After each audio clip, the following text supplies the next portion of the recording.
We now face a cup final in Germany, one night.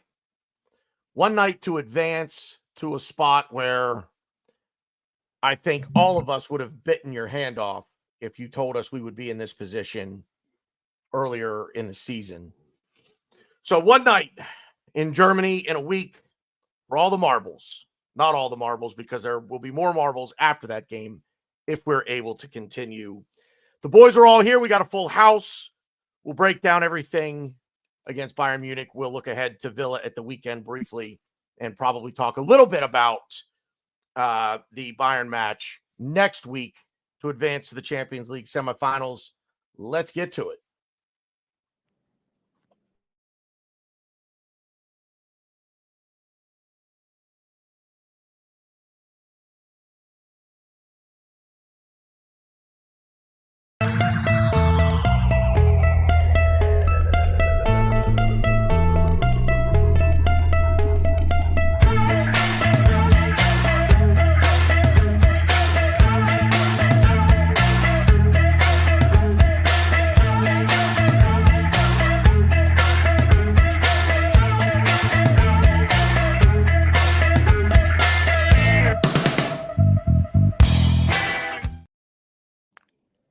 How's it? Welcome into another episode of the Loose Cannons. This one is going to be fun. It's going to be interesting. We're going to see just how much we agree on things. We've all chatted briefly since the game ended. The two Ryans and I were arguing back and forth immediately after the game ended. First of all, let's introduce everybody. Of course, the man to my right on the screen is the OG, Ryan, up in Connecticut. How are you, sir? Good. Definitely excited to get into this game because I'm sure we're gonna have a lot to talk about.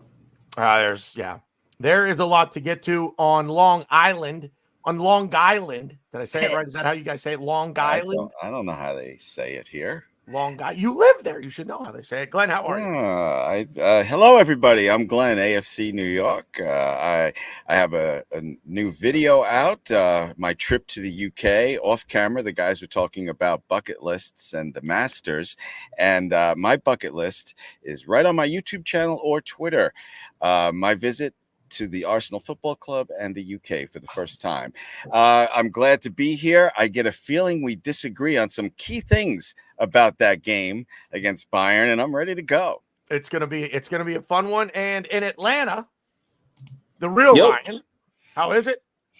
Good. It's good. Yeah, today will be interesting. Just like we talked offline, but a lot of difference in opinion about a lot of stuff. So it'll be good to see where we land on some stuff today. So excited for it. Yeah, let's get. I guess we'll go right into probably the biggest talking point coming out of the game, the penalty that wasn't. I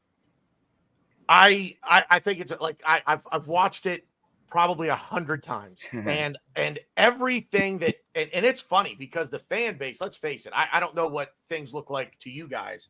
My timeline on Twitter, people that I've talked to, be it at work, a lot of people came into work Tuesday where I work and were asking, what was your thought? I saw it. Here's what I thought. It really comes across like it's 50-50. So I'm going to be really curious to see where we all come down. To me, it's a stone cold penalty. Yeah. And I will concede that Bukayo Saka certainly looks like he wants to create the contact. I don't know where he goes. Even if he's not trying to create the contact, I don't know where he goes, and I don't know how he gets around. I don't know how he gets around Neuer. The contact is made above Neuer's knee with Bukayo Saka's right leg. So if he doesn't stick his leg out at an awkward angle, and it is a very awkward angle that he sticks his leg out, if he brings his leg back down, he's tripping over Neuer's ankle or he's stepping on his foot. And to me, Neuer is impeding his progress, and he's nowhere near the ball. So for me, it's a stone cold penalty. OG, I'm going to you next because you were adamant right after the game that it wasn't. I have tried to see the things that you were saying after the game. I see your point with Saka trying to create the contact, but I think there's going to be contact regardless there. I mean, unless Saka just in the natural motion of running his back foot, which is his right foot, comes up and over Neuer's leg and avoids the contact that way. And ultimately, that's probably what he should have done, because he'd have had a clear shot at goal right after on his left foot. But Glenn, well done, sir. But Ryan, OG, let's hear it. I changed my stance a little bit, but I mean, essentially, if you're watching the play, if you focus on Neuer, you focus on what he's doing, it's a penalty. If you're watching Saka and you focus on Saka while the play's going on, it's not a penalty. It just depends where your eye goes. It depends what you're focusing on. It depends what you're looking for. As Arsenal fans, we're obviously always going to say it's a penalty all day long. And I see both sides. I've watched the replay, maybe not 100 times, but enough to where over a handful of times I'm watching just Neuer, and I'm like, okay, yeah, it's definitely a penalty. Then I'll watch it again, and I'll solely just watch Saka. No way. He's looking for contact. He hangs his leg out there. He's asking for it. So it's just a matter of what really you're looking at. And so with that, in the grand scheme of things, I don't think this penalty can be given to decide a game, to decide a tie. I mean, going into Munich 3-2 as opposed to going into Munich 2-2 is worlds of difference. And I don't think that's fair to put it on this. And also, let's face it, if we don't win in Bayern, this is not the reason why. This penalty is not going to be the reason we get knocked out of Champions League.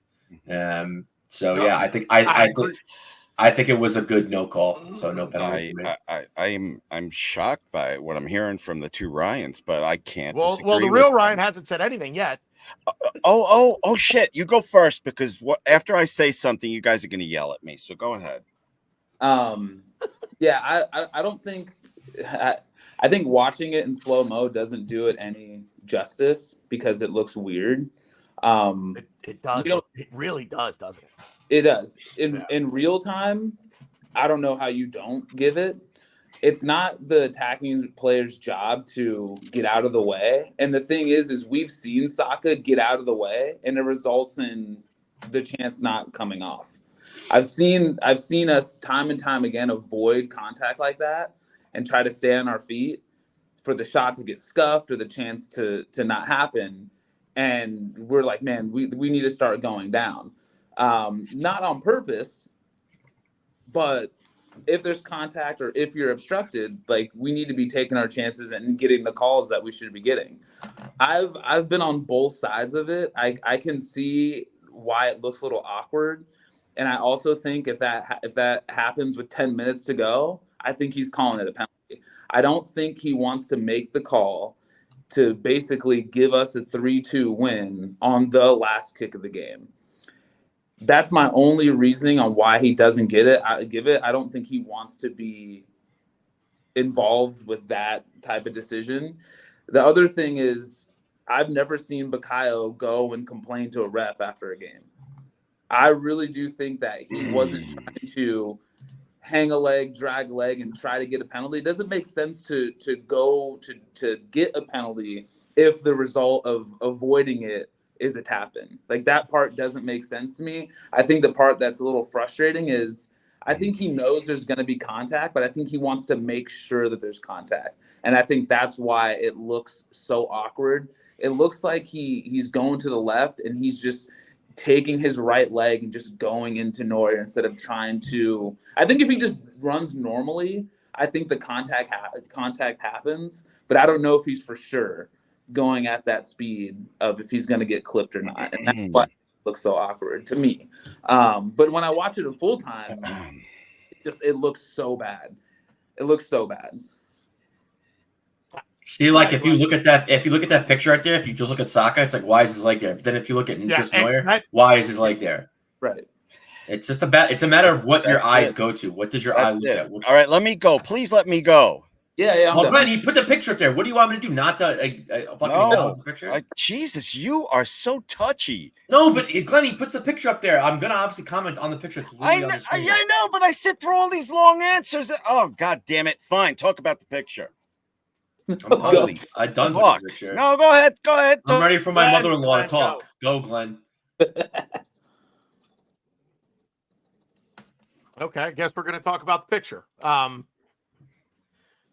Yeah, I mean, it's in real time. Everything that Real Ryan just said is spot on. It in real time. How do you not? I just don't understand how you don't give it. And I agree 100%. I have to talk. Glenn, I can't go. take this. Glenn, go. I can't take this. My God, that's a great picture right there. All three of you and everybody watching or listening, remember that I said this, okay? I love Saka. I love him to death. All right. He is such a huge, gigantic reason why we are where we are. And I won't stop loving him. But I'm going to say something, and to me, it's the truth. He hung that leg out there. Okay. And he had a chance to go around and tap that effing ball in. And I think he stayed on the ground so long because he realized the mistake that he made. Remember that shit I said that I love him and I still love him. It's disgraceful. That's not a pen at all. And here's the deal. Okay. Here's the deal. Because I have to give credit to somebody. It took me an hour or two, and some of you guys on the show know that I DM'd you because I wanted to know what you thought about the penalty. Because after an hour or two, I was like, that's not a fucking penalty. Oh, sorry, BG. I tried to go longer before I said the F word. And you dropped about 3 minutes ago. So I did. Sorry. So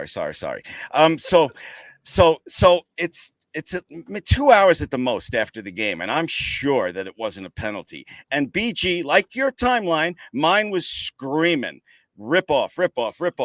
And I was scared to post what I thought. I'm never scared to post what I think, but it was so overwhelmingly So I watched Harry from Chronicles of a Gooner a day or two ago. It was 2 days ago. And he came out and he said exactly what I was thinking. And he has I don't even have 1,000 people on Twitter. And, he has thousands upon thousands on all different platforms. And he said exactly what I was thinking, which was what I just told you folks. I'm kind of embarrassed, but we didn't deserve to win that game. Like Ryan up top said, we didn't deserve to win it. I agree with everything that you guys are saying, but I think he stayed down. What did he have, a millisecond to think what he was going to do?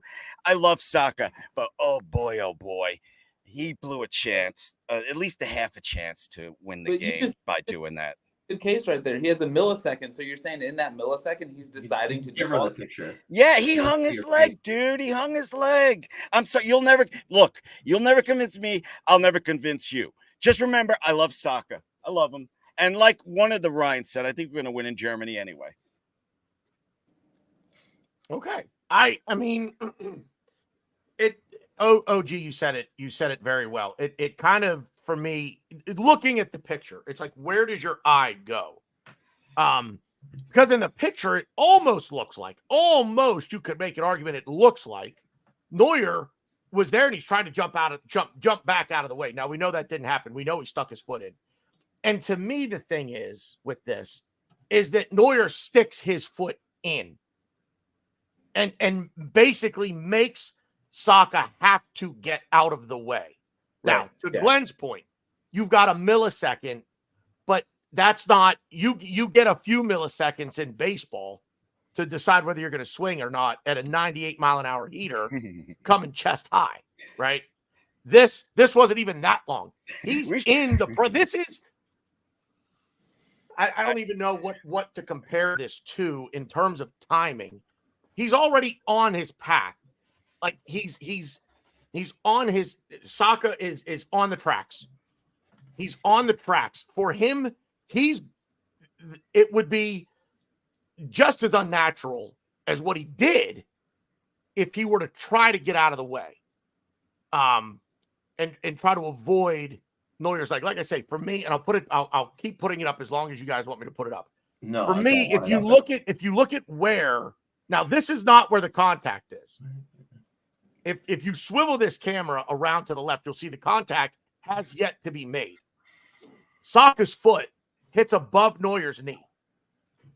If Saka doesn't stick his leg out as far as he did, and it's very unnatural what he did, but if he doesn't stick it out, he's making contact with Neuer's ankle or Neuer's foot. And at that point, then, to me, that says penalty. Sorry. I don't care. That says to me. So if Saka doesn't stick his leg out and still makes contact, which I think he will, it's a penalty. And I also agree with the real Ryan. The referee doesn't want to make a game-deciding call that late in a game. And you're absolutely right. That's most likely the final kick of the ball. And they just handed Arsenal a 3-2 win. Just one. Oh, I'm sorry. Go ahead, Glenn. I just want to say, just add in that I hate VAR. Just remember that VAR will tell the official, maybe you should check the replay first. And they said, no, you don't have to check it. I think that was, and at the bar. So I'm watching on Tuesday. I think that was the biggest thing is like, we're not even going to check this. Now I did see the referee pointing to his earpiece. I saw him like this. If you can see, you can see. Yeah. It's like he's doing this, but then he's talking to the players. He's doing this, and then he's doing this. So is that VAR did radio in, said we're not reviewing it. There's nothing to see there. Well, gun to my head. That's what I think happened. He said that they say there's nothing for me to look at. I don't know. That's crazy that VAR wouldn't even have it. With such a bang play, you're not going to go to the monitor. Well, they look at it, dude. They look at it, you know. They don't make then they tell the official.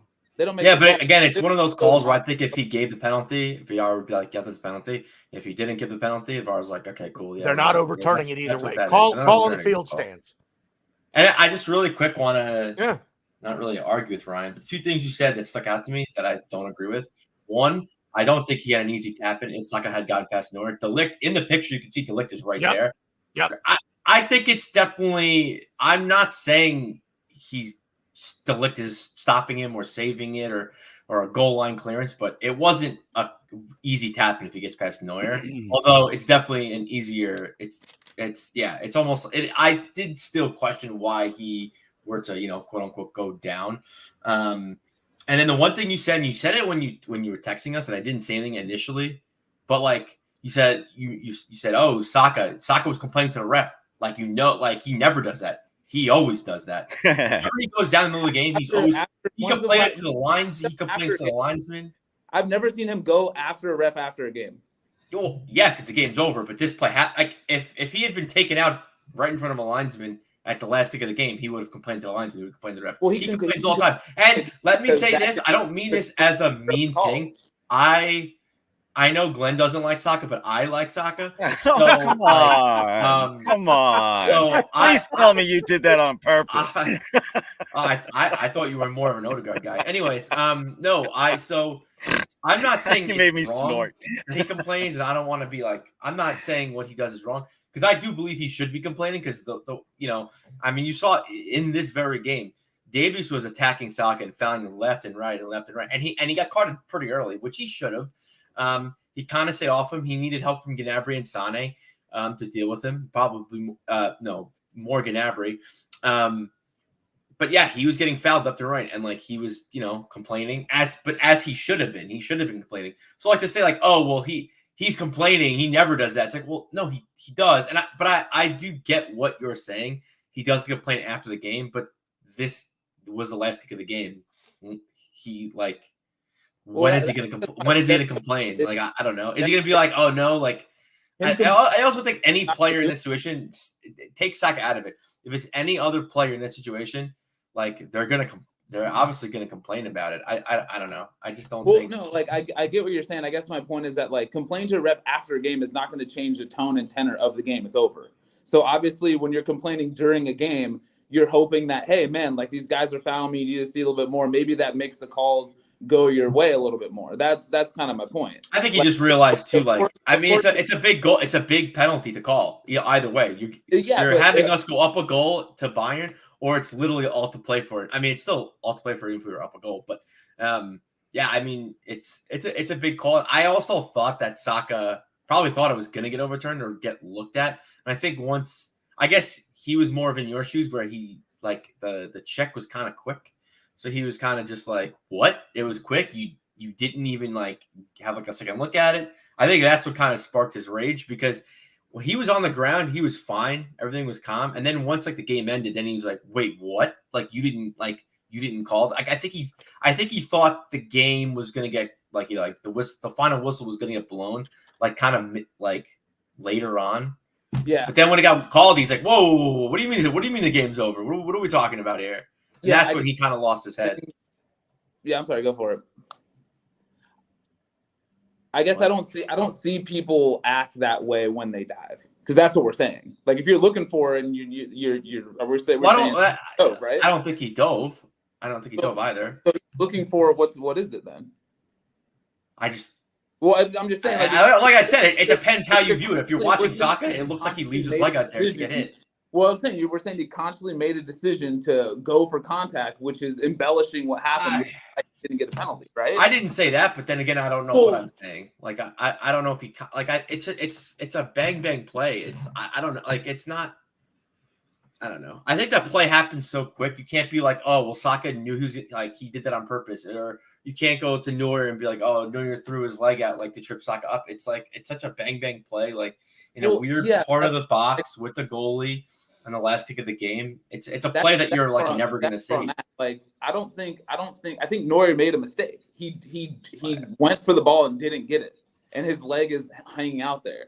Everyone that's saying that it's not a penalty, we have to say that, okay, well, then he was trying to embellish or trying to get the ref to make a call that he shouldn't have. That's why I think he was so angry, because he's so surprised that he's getting, saying he dove or went for it or hung a leg.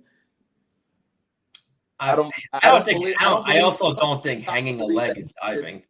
I don't think hanging a leg is just like, oh, I'm just going to leave my leg out there while my left foot does another thing, and maybe he touches me, maybe he doesn't, and it's a penalty. Like, I don't think it's kind of like, I almost feel like him hanging his leg out there is like an insurance policy. It's like either he hits my leg and I get a penalty, or he doesn't hit my leg and I have enough, like, momentum to keep dribbling around him and have a chance on net.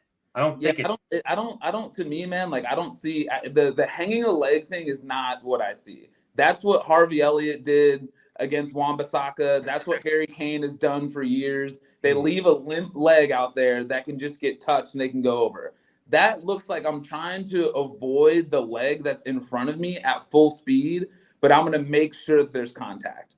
I don't think that you can say definitively that he's trying to embellish and make sure that he gets a pen, because I think that if he can get around that and get a shot on goal, he would have. But, I'm not Saka, but yeah, I'm honestly in shock. But that was I don't disagree with you, but I don't agree either. Like, I don't think you could say one way or another. I don't think you could say about, like, again, I swear to God, Tana, if you put that picture up there, I'm gonna probably break my computer screen. Because that picture doesn't do the play justice at all. Like, I think you have to watch the guys. Again, I think this is like when me and my wife don't talk politics, because we're on opposite ends of the spectrum, and we're not going to convince each other of, what we're saying. This is the penalty or non-penalty. All right. You notice I'm not getting angry when people are saying that was a definite penalty, because I can see what they're saying and why they're saying it.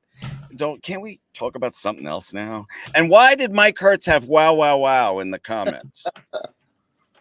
Because a lot of people are on both sides of this. So and you're not, and it's hard to, like, I'm not going to convince Ryan of anything, right? Like, he believes what he believes. I know. I don't even know what I believe. I believe it. I believe that call. I believe it could be a penalty, and I believe it can't. I almost can't argue for or against it. I could see it as a penalty, and I could see it as not a penalty. Like, I'm just not. I don't know. I don't. Okay, Tanner's gone again. Yeah, I don't really have. If you disappear again, BG, I'm taking over the show. Yeah, all right. I swear to God, if you're trying to get the picture on your phone as the fifth camera, I'm gonna break your phone when I see you. I'm going to break it. Oh yeah, Don't you give a guys. When are fuck you about guys that getting dumb together? picture. When are you? Before you go to the next topic, when are you guys getting together? I thought you were going to that lame Nashville thing that Peacock was doing. No. I did not go to Nashville. No, I'm just saying that you here in the States, for those of you that don't know, our network that covers the Premier League did a fan fest in Nashville, and I thought they were going to it. No, and we went to the one in Philly last year. It was a lot of fun. no, but what are you guys are going to some kind of game, aren't you? Oh, we're going to Chicago. Okay, Al Capone, why are you going to Chicago? You to Arsenal? You just said Oh, they announced the tour for America? it. Okay. Oh, okay. Tanner, you're muted, by the way. God damn it. There's a big Arsenal fan fest in Chicago. Yeah. That's what it is. But NBC's not going to be there. It's just an Arsenal thing. Wait. Why are you so mad about me putting the picture up? It's just annoying. You left it up there for like 20 minutes too long. And I also think slow-mo, I think the picture, I don't think none of it does the play justice. I think it's just it's all okay. It's funny because as I look at all of that stuff and I watch it in slow motion and I look at the pictures, I look at the stills, I'm coming around more to your side of thinking, more to seeing it the way you saw it. But now I told you though. Now I see it both ways. That's what I mean. Right? That's what I mean. I'm seeing it I'm seeing it both ways now. It's not.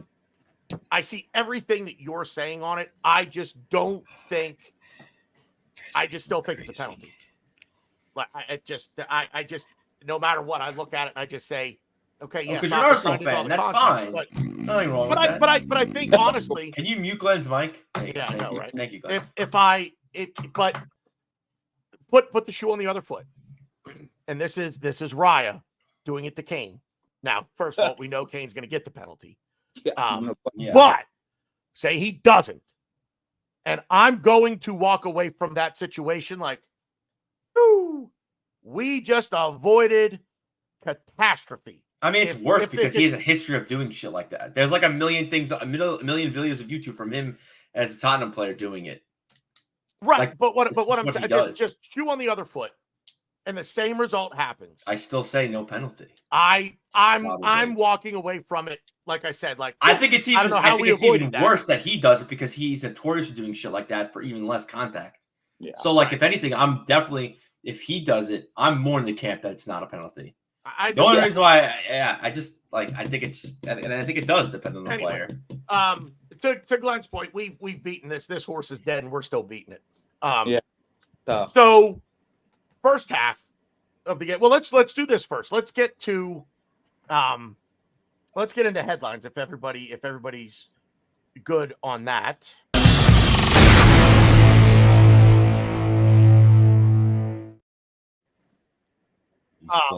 Lower that. The headline for me coming out of this game is despite schoolboy errors, we're still in. I mean, the first half we were making mistakes defensively in the first half. I haven't seen in I'm not sure. I couldn't tell you when the last time was I saw these things. We're playing so high up. And I don't think we were ready for how fast they really are. Especially on the wings. Now, OG, you made a point that they're really fast through the middle. I think they're fast on the wings and they're fast everywhere. I think Musiala is I think he's the pace in the middle of the pitch. But their wings, Sane, Coman, Dave is coming down the wing as a fullback even. I mean, these guys are I just don't think we were ready for that. And I think they really, really caught us off guard. And to use a German term, blitzkrieg.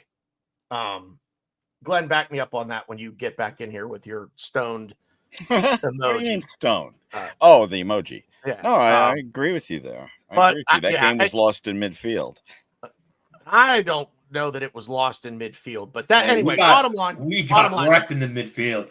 But I think we got wrecked down the wings too.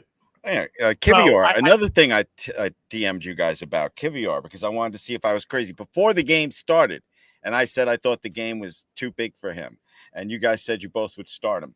But okay, I'll shut up. Go ahead. well, No, you. who wants Oh, to give me a, don't Glenn? I meant Glenn, look give at me a this headline. text again. I don't remember you saying that. Glenn, give me a headline. Inexperience and lost opportunities. Rice had an off game. I thought we lost the game in midfield. I thought Saka would have had at least half a chance if he didn't hang his leg out. But we, like Ryan up top said earlier, we didn't deserve the 3 points. But, you know, that it's inexperience. That first goal was all about that we gave up was all about inexperience. What the hell was Ryan thinking? He's been so freaking good. Inexperience and lost opportunities. I like it. Real Ryan, you got one for me? Yeah, I thought about this, and honestly, I think it was for me. It was just even before, just with the lineup, and it's just penny wise but pound foolish. I thought that I said before I really didn't feel comfortable with Kivior starting this game. I thought he looked really a little shaky, and the moment was too big for him, even against City. So I didn't really feel comfortable coming into this game with him, and I just think like decisions like that, ended up costing him. I'm not putting it all on him, but it just felt like that was the dope that they were going to go after, and I'm okay with them going after Zinchenko because he offers us so much more in other parts of the field. That's who I wanted to start, even though we have to deal with Leroy Sané. Leroy Sané is going to burn whoever's over there anyways, unless it's Tomiyasu, which maybe we can get into why we don't think he started. But yeah, and I think Glenn makes a good point too. This is just, we're learning, and it's tough. We're trying to learn, this competition and learn the tone and tenor of it. And, we're paying the price for it. And we definitely saw an Arsenal that I don't think we've seen for a while when they put those 2 goals in back to back, and we just couldn't find form, couldn't find the touches, couldn't find a lot of things. So, I think that's kind of a real main point of it is the lack of experience. But I just thought Arteta went with that lineup, even though, hey, Kivior's earned it, deserved it. Like, I don't think we can do that when it comes to games like these. So. Yeah, I agree with everything he said. And go on, move on to the other Ryan. OG. Just from this game, Bayern field, because they fucking destroyed us in the midfield. Jorginho, I didn't know he was on the pitch. He didn't do anything wrong. It's one of those. What was it? The Brighton game? What game is it? Where he didn't do anything wrong, but he just I don't know. He just wasn't visible. He didn't really fit into this game at all. I don't know why we played him. And I think we played him again because it's like this. I think it's almost the same reason why we played Kivior. It's like if it ain't broke, don't fix it. Partey is like just coming back. Tomiyasu's just coming back. Zinchenko even just coming back. I think he just wanted to play healthy guys that have played well. And I don't think Rice played poorly. He didn't really. I don't know. Whatever, like the lesser of, he was running around with his head cut off, like a chicken with his head cut off. Like he was running everywhere and he had no purpose. He wasn't really doing anything. He was just running around trying to like put fires out and help out, but like he just didn't have I didn't know what his job was to do. It was just very bizarre. And I think part of that could have been, Jorginho was just out of the game, and he was I think Jorginho was, to be fair, was a little bit out of his depth. And he kind of didn't know where to go. And then you have Kivior on the left, who's struggling. Martinelli was kind of left on an island because of Rice, because of Kivior. Martinelli then had a bad game. It was kind of just a chain reaction, and I think chain reaction just started in the midfield, and the midfield was horrible. I'm not trying to start a fight, Glenn, I promise. But like Glenn said that I said that we didn't deserve to win. I don't think that either. I think we made 2 mistakes and we lost the midfield, but I don't think that was the decider. I mean, that's a lot. But other than that, I really do believe that we were the better team. I'm sorry if I misconstrued what you said. I'm being serious. People sometimes don't know when I'm being serious. I'm being serious. So let's talk about Zinchenko versus Kivior, because I actually thought when Zinchenko came on, I think the three of you can imagine my reaction when I saw that Zinchenko was coming on at halftime for Kiwior. And it's wait. What? Please tell me your reaction, considering that Kiwior had such a hard time down the wing. As bad as it was for Kiwior, when I saw Zinchenko coming on, I'm like, so what are we just gonna pray that they run out of bounds all the time down the left? Because while Kiwior was there and getting beat, Zinchenko ain't going to be there to get beat, period. That's logical. I give you that. But offensively, it improved us. Offensively, improved us. On the Zinchenko thing was we can't stop them down the left with Kiwior, who's, he's arguably, he's 1 or 2 on the depth chart at left back. So it's either him or Tomiyasu at the top. Zinchenko's third. And we're going to bring on the worst defender of the three to try and negate what they're doing. I'm like, is Arteta just is this motivation? Is this hang on? And it just like, is it motivation for the rest of the players to say, okay, you have to do this because guess what? Zinchenko ain't going to be there, and he's going to get blown by like a leaf on the street with these wingers that they have. And I was wrong. That's where I'm going with it. I was wrong. I was wrong. And a mate, look, I am man enough and real enough to admit when, now it's not admitting something. It's not like I threw it out there into the internet and said, we're fucked. I didn't do anything like that. This is just my personal thought watching at the bar when I saw this, and we were better in the second half. And it doesn't boil down to just Zinchenko, but we were better. And he brought what you guys have been railing about, and I've been not arguing that you're right, but we saw more control. And we saw more control in the midfield. Now, to OG's point about Jorginho, Zinchenko, kind of the same thing. Everybody at the bar that I was at screaming that, like, this doesn't make any sense. He and Jorginho are going to do the same thing. So what are we? That's why they brought Jorginho off soon after. Yeah. And Jorginho comes off at 63 minutes, give or take. Yeah. So 20 minutes roughly into the half, and we bring him off. But it worked. So hands up. I was wrong about Zinchenko. He was not great defensively, but we need to figure out how to combat their pace because they have it in spades. And I don't think we're ready for it. Let me go first because I'll go real quick. All right. BG, the reason that you didn't like Zinchenko coming on is either A or B. It's either A, you don't think he's very good offensively for the team, or B, you wanted to play more defensively in that game by leaving Kiwior in, which you thought was the better defensive option. Which was it? Did you want to stay defensive, or did you not have confidence in Zinchenko?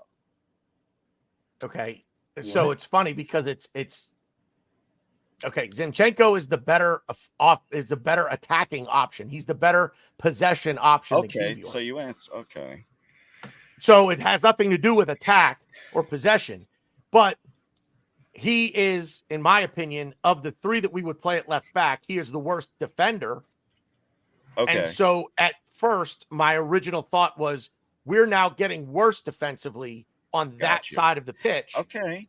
And that's all I wanted to know. And props to you for admitting you were wrong. Nobody does that. It wasn't necessarily that he did better defensively than Kiwior, but he brought something in possession that helped negate the need for the defense, which is exactly what both Ryans have said about Zinchenko for months. Anytime his name comes up, this is what we kind of debate. And you guys were right. This is exactly what you've been talking about. I'll never get tired of you telling me I'm right. Never. Ryan, it's not like I don't ever say it. It's not like I'm your wife. Ryan up top, I wanted to tell you that I thought of you during that game because I agree with you. Jorginho was invisible during that game, and I thought of you during the game.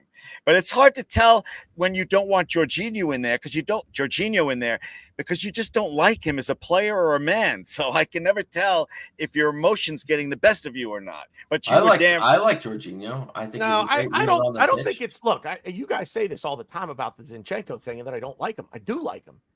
It's just that he is the worst defensive option at that position that we have. Period. He's not a good defender.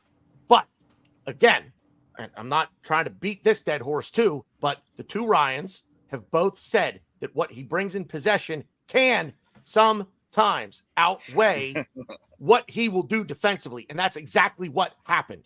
He somehow helped us gain a little bit more control, not total control in the midfield, but he helped us get a foothold in there. And we did not get run through in the midfield in the second half the way we did in the first. And I think that has a lot to do with Zinchenko being in the game. Was Tomiyasu on the bench? I was really high as balls. That is stunning on absolutely zero levels, Glenn, by the way. No, can you guys just answer that Yes, question? I said yes. Yes, he was on the bench. Okay. Yeah. So real quick, I guess to put a little because I'm still in March Madness, I guess, put a little college basketball spin on it. UConn beat Purdue in the final, and they talked to Dan Hurley, and you're talking about game plans and stuff. And everyone was like, "Oh, but Zach Edey." Everyone's talking about Zach Edey, and Dan Hurley was essentially like, "Yeah, that's fine." They purposely let Zach Edey do whatever the fuck he wanted. He scored, I think, 17 points in the first half. They're like, "Yeah, I don't really care. We don't really care what he does, but we're gonna make all of the other players worse, and then we're gonna go that way." So, like, kind of going back to what you're saying about how, like, you're bringing on Zinchenko. Kivior did terrible defensively. Zinchenko's going to be better. Well, no, I think at that point it was just like Sané's going to burn whoever. It doesn't matter. Let Sané burn whoever. We don't really care. We're just going to let them have that, and then we're going to do other things around the pitch, and that's like what we did. We did everything on the pitch, and that's how we got the second goal. Yeah, and I think and I thought Zinchenko had a really good second half. I really do. Yeah, I agree. I still don't know. I still don't know if we play him at Bayern. Hey, we're gonna let me get the real Ryan in here because he's been inconspicuously quiet. No, yeah. I mean, this is what we've been saying. Well, Ryan and I have been saying for a while, and I also think you get a false sense. I'm not saying Kivior is not a great defender, but I think sometimes the roles are more defined when Zinni's back there. I think people know, like, hey, we got to make sure that we cover for him because X, Y, Z can happen. I think sometimes when you think, hey, Kivior is supposed to be, a lockdown defender, we don't have to worry about him checking his man. But when we play such a high line and we're so aggressive in the tackle when we're trying to get on someone, when he got burnt and turned by Sané, like, he needs to be taking him down, which he doesn't do. And I think when Zinni plays there, what he offers in the midfield to create overloads outweighs what Kivior does. He doesn't give us anything going forward. He doesn't link up with Martinelli. So his role is supposed to be a lockdown defender, but who the hell is doing that against Leroy Sané? Like, nobody. So I didn't understand why he started in the first place. And Ryan made a good point of it. It's just like, I will take what Zinni lacks defensively because we're at home. We should be the team on the front foot. I think we were the better team overall. And I just think if we had Zinni in there from the start, albeit, Leroy Sané is who he is, I don't think it matters unless it was the Tomiyasu who's 100% healthy that could maybe slow that man down. So I'm glad that he came in at halftime. I'm glad we equaled it, but like I'm just always going to wonder what happened if we just started in the beginning. Yeah, this is going to be the last thing I say about this because, we're getting close to 5:00 and we haven't even talked about Aston Villa or, the next game against Bayern. For me, I wanted Zinni in there because he has the experience. I keep saying this over and over again. It's the one thing I hope I'm really wrong on is that inexperience is going to cost Arsenal in the Champions League. And that's why for crying out loud, it took City 3 times to win the Champions League, and this is our first time back and we got all these kids and I just wanted Zinni and that's all I want to say. And I won't say any more about it. I like that, So- Glenn. I agree. So are you starting, Glenn? Are you starting Zinchenko next Wednesday? Yes. Ryan, OG, are you starting Zinchenko next Wednesday? Is I don't Tommy? know. I think it depends on the role Tomiyasu plays against Villa. Yeah, same. Because And Jesus has to start. and Jesus has to start. And it's why I texted Glenn because I was like, yeah, no, I was like, yeah, I guess I kind of prefer Kivior because I think Tomiyasu was short. I don't think he was fit to start the game. And Zinchenko, I think Arteta was nervous. I think Arteta was nervous about Sané unloading and nervous about them attacking. Because let's face it, this Bayern team they're struggling this season, but this is roughly the same Bayern team that won the Champions League like 2-3 years ago. Yeah. So like it's not like this team is they're terrible. They're not playing well. So they're going through it, and they don't have the best coach in the world.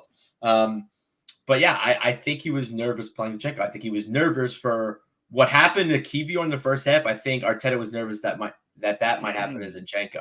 So he was just like, let's just play Kivior, kind of play in the middle. I don't want to be overly defensive with Tomiyasu, but I don't want to get overly attacking with Zinchenko. I kind of want to play that middle, and hopefully we don't get burned too bad. Well, problem was Kivior got burned really bad, and we all should have saw it. I mean, I think Arteta included, like, he really wasn't at the level when we played City.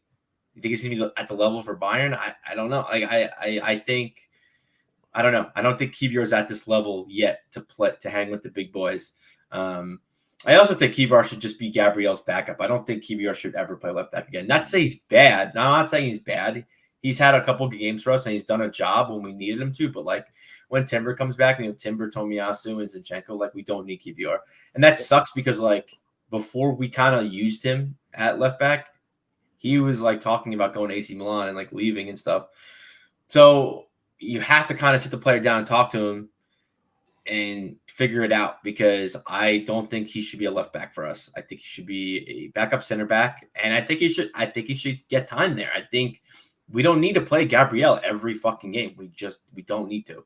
I think there's games. I mean, granted, they're probably going to be cup games. They're probably going to be against like League 1 and 2 opposition, championship opposition, but we need to get Kivior embedded as a left center back. I think that's where he's going to where he should play for us, and where he's going to grow into this team if he's part of this team for the long haul. Real Ryan, do you start? That was beautiful. It's I don't think he's out of position. We all know that, right? So, and I agree with Ryan, like we can't play Gabriel and Saliba every game. You know what I mean? Like, obviously that's something we're gonna have to fix. You know, that's next year. Like, knock on wood, but they're eventually. There's no way they're not going to hurt the rest of their career.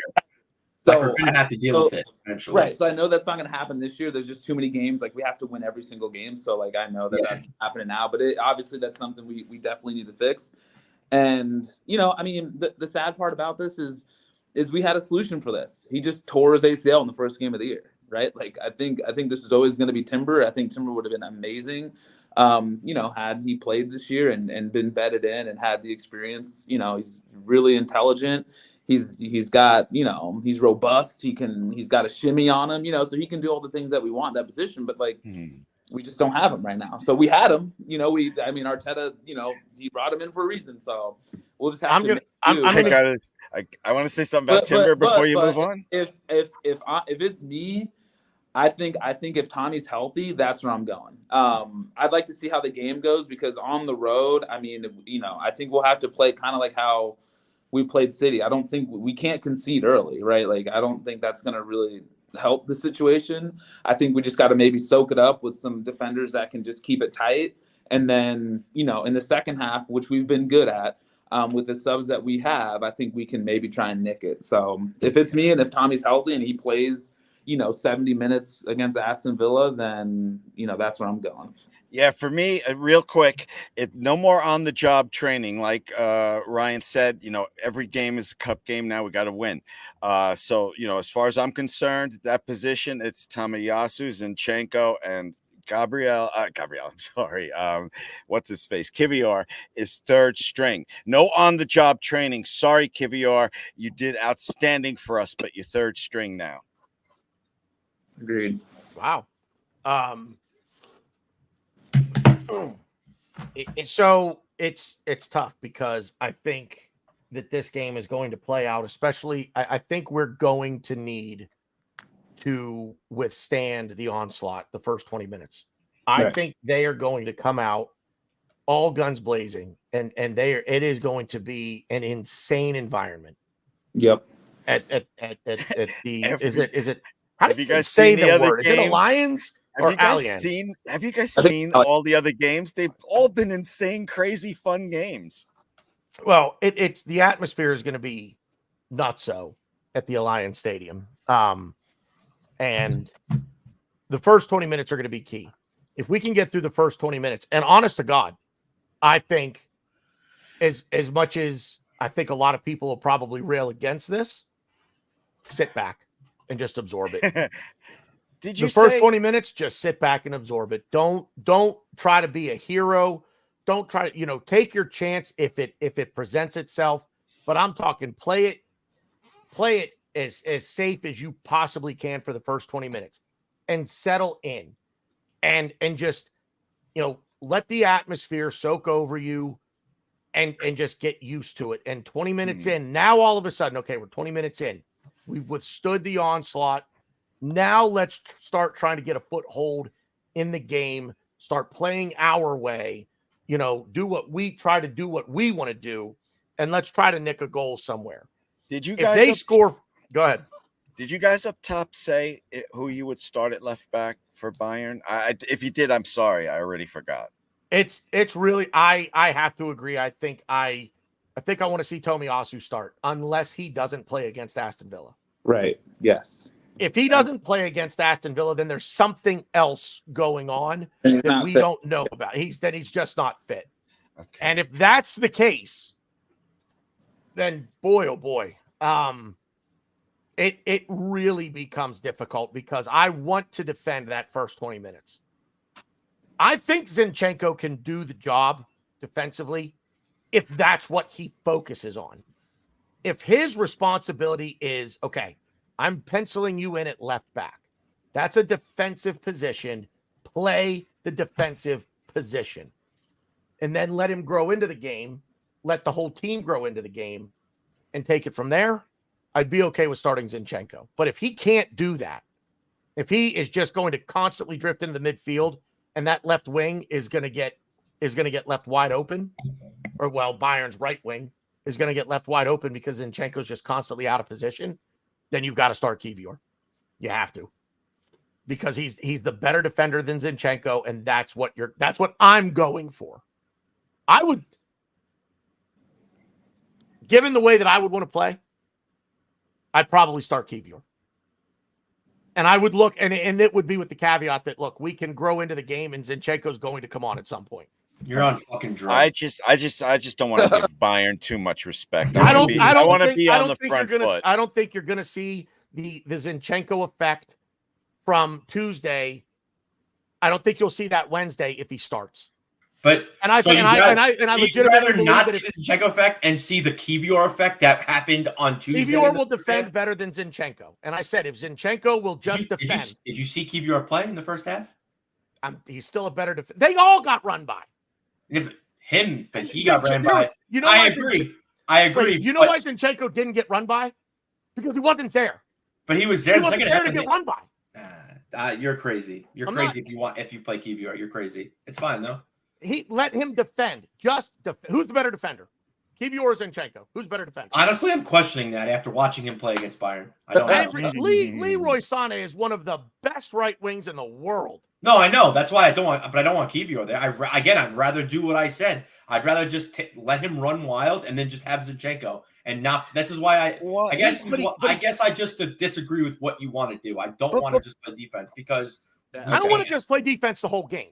No, but even for 20 minutes, I don't want to do that. Why BG, you said you wanted to start Tomiyasu. Why are you defending Kivior starting? I don't understand. If the caveat is if Tomiyasu doesn't play against Villa and he has to play meaningful minutes. Okay. For there to be any ounce of confidence that he can play against Bayern.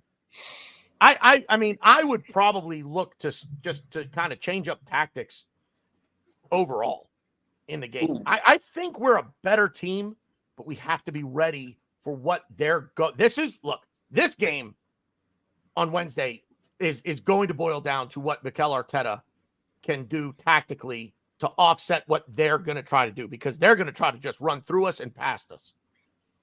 So given what we want to do and control possession and play so high up, especially with our center backs, boy, oh boy, they're not going to recover.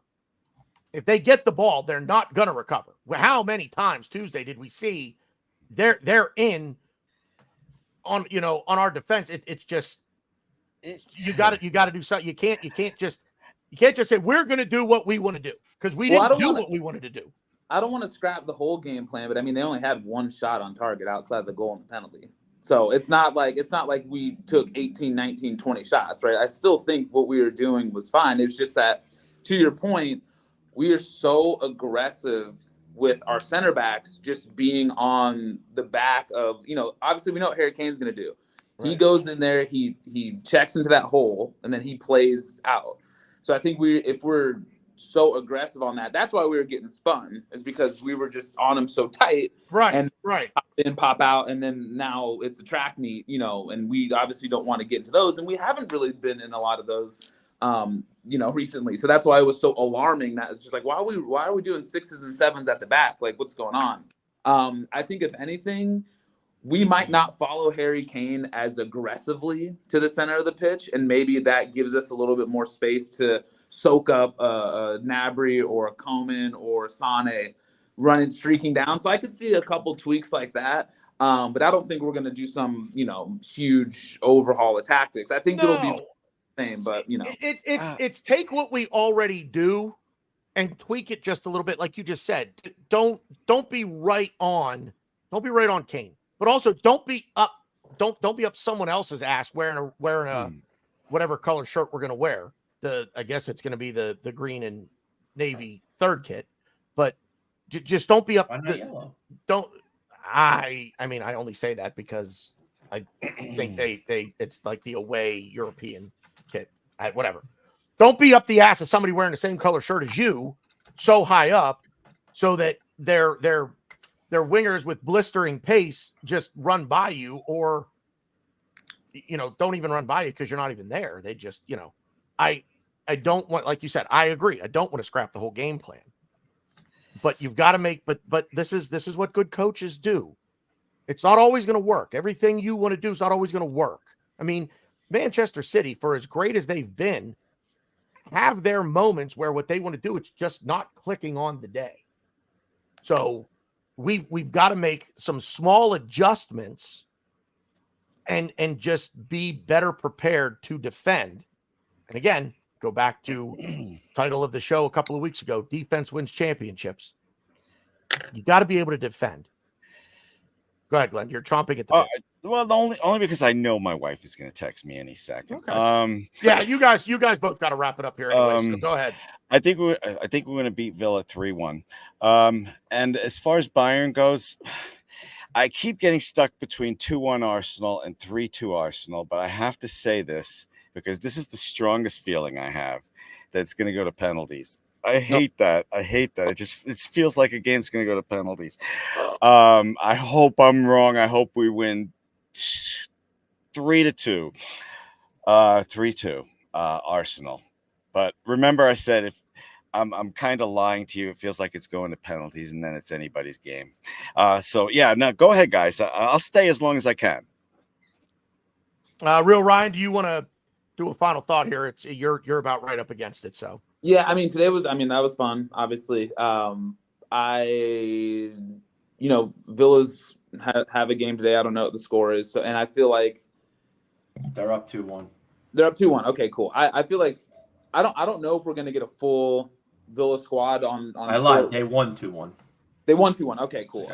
I think we should be able to handle Villa at home, which is good. I'm very interested to see what that lineup looks like, because although like all these league games are important, I know that whoever we play in that game, that's going to kind of tip our hand maybe a little bit on what we're going to play with on Wednesday. The Bayern game, I don't know why I feel. I'm not gonna say confident, but I'm not super scared, worried right now. I'm sure I'll get more nervous as the days go on, but I think this kind of suits what we want. Like the job is clear on what we need to do. I think BG are right. Like I like the idea of just keeping it quiet the first 20. Kind of just don't lose it. We know it's going to be crazy out there. We know they're going to try and blitz us, and with the crowd and everything going on. I don't have a score prediction. I do. It's weird. Like we're still favored. Like the odds makers We're still have favored. Wow. Yeah. So which is strange, but away. We were the better team. Yeah, I agree. And it's not like Bayern hasn't lost at home this year. They've lost at home. It's not like a City or a Liverpool. Like I think we have a little bit of experience of going to a really, really tough away, place and getting a result. So I'm glad we at least have that. But yeah, man, it's crazy. It's gonna be something. So looking forward to it, even though I'm a little nervous about it. Yeah, I just want to say one other thing because everybody keeps talking about it, and then I forget to talk about it with Arteta and Bayern. Okay, how we start the game. I've never seen a coach change the pace of his players so many times as Arteta does. And the way you guys are talking, okay, you want to do that possession thing Arteta does, where it just looks like we're swinging the door back and forth.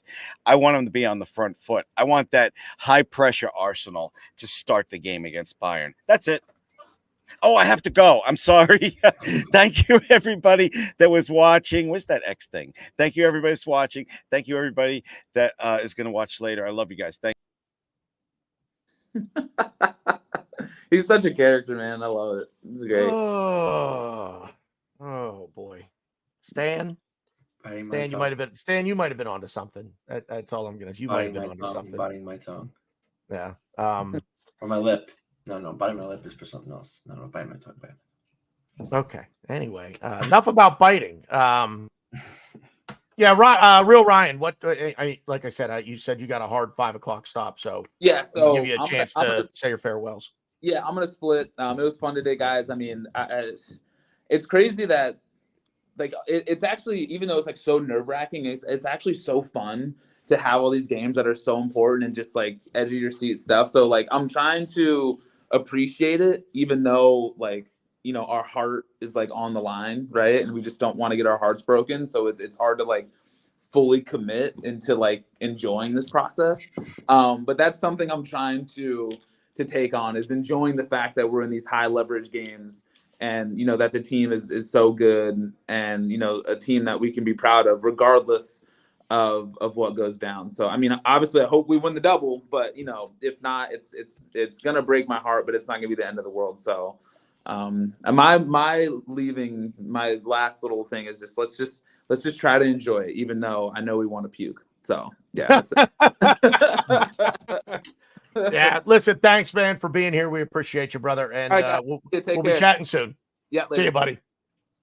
And then there were two, as is so often the case with us. But I don't know what. So I guess we'll talk a little bit about Villa for a few. I mean, if you've got a few minutes, we'll talk a little bit about Villa. How much rotation do we need to see here? Let me ask a different question. I want to get back to Bayern, but we'll go ahead to Bayern, but then we'll kind of backtrack to Aston Villa. But so start Zinchenko. We'll start Tomiyasu for you if he plays against Villa, right? I don't know. And the more I think about it, the more I'm just saying start Zinchenko. Let me ask about the midfield. Yeah, I'm starting Zinchenko. Okay. Let me ask about the midfield.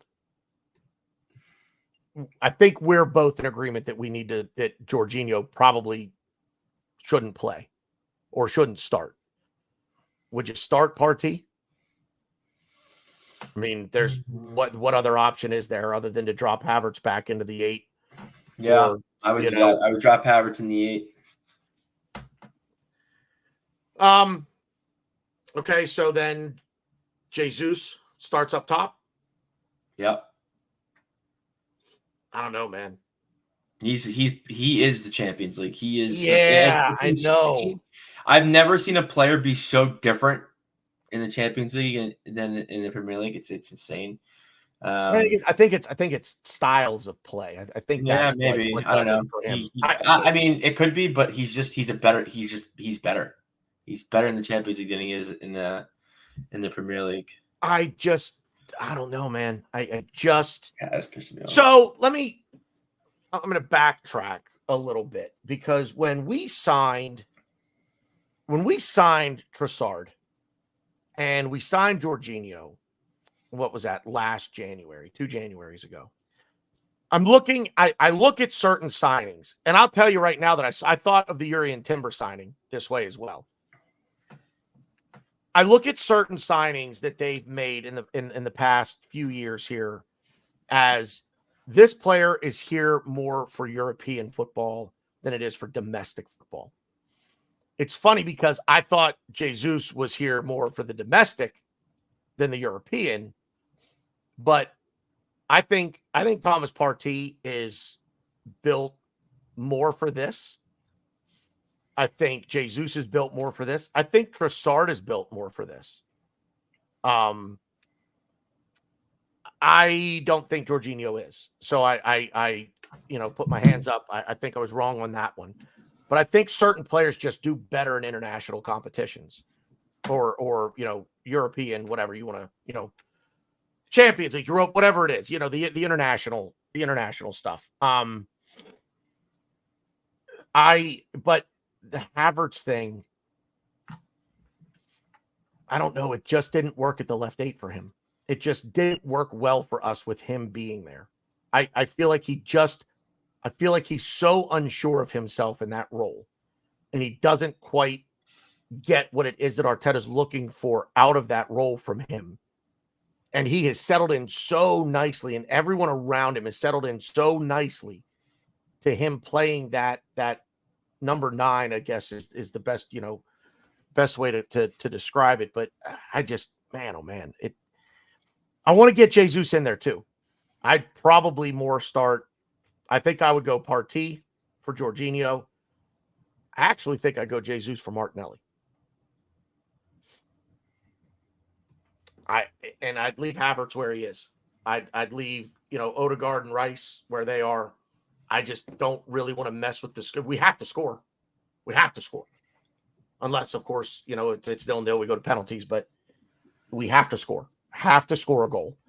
And I just don't want to take away the chemistry that I think we've built in terms of scoring by moving Havertz out of the role that he's become so comfortable in. And we've looked so good with him in that role. So, there's just, Partey has to come good at some point, doesn't he? We've talked ad nauseum about how good this team looks when he's in there and he's clicking on all cylinders. Next Wednesday's got to be his time. It got to be his time to shine, right? I mean, so you're saying back up Rice, back up Havertz, bring in Jesus. So that's the change for you. I gotta be honest. I disagree. I don't think Kai's a bad left 8. I think that was just the position we gave him. I think it took him time to kind of integrate into the team, and that's why people say, "Oh, he's a bad left 8. He's not a left 8." Yeah, he's a bad left 8 because he was trying to learn the system, and I think it kind of clicked when he was playing left 8, but it really clicked when he was striker. And I'm not saying I do think he's a better 9 than an 8, but I want Jesus in there, and I think Martinelli is going to have a better game because Jesus is in there. I think Martinelli and Jesus' chemistry and connection is just so good that I think it'll definitely help. I don't know. Part of me wants to just take Havertz out, but I don't really know who I put in for him. And I don't know. I think I just have a strange feeling he's gonna have a good game against Bayern on Wednesday. So yeah, I don't know, but so I would do Martinelli, Jesus, Saka, and then the midfield would be Rice, Havertz, Odegaard. I mean, I could definitely get changed. My mind would definitely change if Partey could start against Villa, have a good game, and play 60, 70 minutes without getting hurt or anything. Coming out 100% okay. Then I'd probably lean more towards starting Partey. But would you trust him to play 70 minutes and then only have 48 hours to rest plus travel? Well, again, that's if he comes. Well, you don't have to name the starting 11 right after the Villa game, right? So right. I would just hope he comes off in 70. Like an ideal world, he plays 60, 70 minutes against Villa, has a really good performance, comes off. He's not hurt or anything. And yeah, I mean, I definitely trust him with the rest as long as he doesn't have any kind of niggle at all or anything whatsoever. Yeah. Yeah. Then yeah, I would definitely consider playing him. I mean, I think we're going to see some pretty heavy rotation against Villa. I think. I don't know. Maybe we don't. I don't think we're going to see rotation at all. I think I'll probably see. To me, the rotation would be Tomiyasu and Partey. If I had to pick the rotation, it'd probably be those two. Maybe Jesus comes out. I don't know. Would you consider not starting Saka on Sunday? And I don't, and I, you know, yeah, I would. don't. And then at the front, yeah, because then it would be the front three would be Martinelli, Havertz, Trossard, and have Martinelli play the right. Or Nelson, yeah. That's another thing that I found interesting, and I don't think I talked about that on last week's show. Was every time Martinelli's came on, he's played right wing. He doesn't play left, which is what he normally plays. I mean, as a sub. Yeah, when he comes on, yep, yeah, playing right wing. So I'm thinking like, is Arteta kind of game planning for the future? Maybe maybe Martinelli becomes Saka's backup, or if he needs to rest Saka or whatever reason, he has Martinelli as kind of like a fail-safe, a little backup plan. Because Jesus can play left, Trossard can play left. Although we like him in the middle more, but he can play left if he needs to. Jesus can play left. We have a lot of players who can play left, but who could play right? It's really right now it's Saka and like Reece Nelson, which yeah. I don't trust. I mean, he's not gonna touch. I'd be shocked if he touches the field again in the rest of the season, unless like we're up a lot. I mean, I could definitely see a situation Sunday where if we've got the game in hand, if the game's in hand, that's one thing, but I mean right. meaningful minutes. So I don't know. It's going to be interesting, but I could see Arteta just playing the same 11 and just being like, well, this is going to be my 11 against Bayern, so I might as well prep them, and this will be the dress rehearsal. Maybe that's the same. I mean, I don't think KVR is going to play against Bayern, but we'll see. Anything else? I guess we'll do a final word here. No, I mean, I don't know if I tweeted this, but I was not nervous at all. I haven't really been nervous for any of our games really. And then once we kicked off, I haven't been that nervous for a game in a very long time. So I was very nervous. And to compound that, watching the game with you at a bar in Chicago on Wednesday, I told Megan I'm going to be a wreck. It's going to be bad. Yeah. I'm going to be nervous. It sucks because it's just such a defining moment. Like, because, we lose, we're out of the Champions League. We win, we get Real City, which would be exciting. I mean, it definitely sets the mood for the weekend, but not even that. It's just, it's a big deal. And I'm usually, like, when it comes to Premier League, it's like, okay, like, you try to keep winning, that's fine. But if we don't win this game, we have the next game. And it's just like, there's just game after game after game. Whereas Champions League, it's like, no, like, you lose this game, you're out. Right. And I guess with Porto, I just never thought we'd lose. And if we did, it's just like, I don't know. I just wasn't, I don't know. I guess maybe I never thought about losing to Porto. I don't know. I just don't know what it is. But yeah, it's going to be a very nerve-wracking 90 minutes of football, or 90 minutes plus of football. And I hope we took from Tuesday what we need to take, and we learned what we need to learn, because I do think we learned a lot from the draw. And I hope so. I hope that we're a team that I think Arteta has this team drilled enough to where, like, we learn things and, like, we download it into our mental files. And it's like, okay, cool. Fix this, and this. We're good. We're very quick learners. So I'm hoping that we prove that on Wednesday and really kind of give it to them, because I do think we were the better team. I do. I just hope we could fully show it and win the game and advance to the semifinals of the Champions League.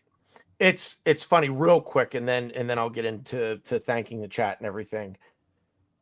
I think overall we were the better team, but we saw glimpses of brilliance from them and what they can do if we're not weak, there cannot be any let up anywhere on the pitch. And I think we need to be mindful of what they can do on the counter. And it's so funny to I don't know. I feel like I'm contradicting myself because I agree with you. I think we were the better team, but it's just things that I saw from them worries me. Really worries me because it is two very contrasting styles of play. They're quick. They're very quick. They're very fast. And when they get possession, they're moving. And it's just the first half, we were a step slow everywhere. We were just a step too slow. Not a step slower than them per se, but we were a step too slow everywhere. And it looked like the pre-Dubai Arsenal where it was just, you're just not there. Like you need to be there one step sooner and you're not. And I don't know why, but that's what I saw. And that was kind of the overriding thing that I was saying, to folks that I was watching the game with. We just seem a step behind everything in this first half. So there can't be any let up at all. I think we need to be a little bit more mindful defensively and a little bit more responsible, because if we tighten up defensively and we don't make the mistakes defensively that we made in the first half, we should win. I mean, the penalty to Kane is a penalty.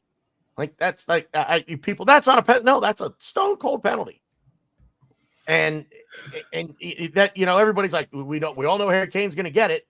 It's almost like we spoke it into existence, but it's a penalty. And I didn't really see anyone argue that point. Like, oh, there's Kane getting his standard, penalty against Arsenal. Like, no, that it's a penalty. Tighten up defensively, and the atmosphere is going to be difficult to overcome. But this is why, like I say, just kind of, bear down for the first 20 minutes and just let them do their thing for 20 minutes. And maybe they tire themselves out a little bit and then we hit them. We're a good counterattacking team because we have pace as well, but we have to use it. So, I'm not going to do a score prediction. It is, the next time we watch us against Bayern, we'll be watching together. It'll actually be the first time that we watch an Arsenal game together. Yeah. That's crazy. That's crazy. I don't know. Maybe I'll bring the equipment set up and we'll do a show while we're out. Yeah. But it's going to be a lot of fun. They can film us. It's fine. Yeah. Wait a minute. It's going to be real quick. Someone mentioned in the chat a while ago, but Liverpool lost 3-0. Yes. To Atalanta at home at Anfield. That might cost us the Premier League a Champions League spot. So Tottenham might be out of Champions League because of Liverpool. Because right now Villa and Tottenham are tied at 60. That's the tie for fourth. The Tottenham have to play us, City, and Liverpool. So you'd like to think that Villa are going to finish above the Spurs. So if that happens, they're out of Champions League. It looks like, which would be very funny. But in the same, if you want to flip it around, Liverpool don't have Europa League to worry about anymore. Right. They're going to be all hands on deck for the Premier League. Yeah. But I don't know. I also don't think. I don't think it's going to matter. I think either they win it with Europa League or they don't. I don't think them in Europa League is going to change what they do in the Premier League, but we'll see. Yeah. Thank you everybody in the chat. Stan, Mikey Hers was in there as well. Daniel Shaw, Brady's Banana, Erwin Blanc was in there. He actually did mention that they were 3-0 down at one point. But yeah, thank you everybody in the chat. Thank you everybody watching on X, Twitter, everybody on YouTube. Please drop us a like on the video if you're watching on YouTube and subscribe to the channel if you haven't already. Tell a friend, tell a family member, tell a coworker click the bell icon on YouTube so you get notifications of whenever we go live, although we do try to put that out on social media as best we can. The next time we convene will probably be in 2 weeks. Ryan and I will be in Chicago for Gooner Palooza.